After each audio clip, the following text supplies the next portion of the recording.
nakahuli kami ng ano, duruko. Tawag dito duruko. Ito manok sa ano to eh. Manok sa palisdaan.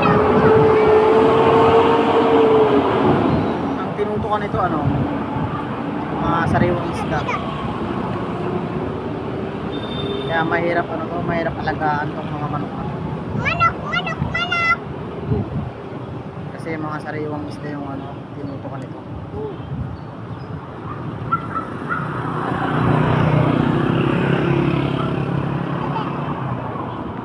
Inshallah!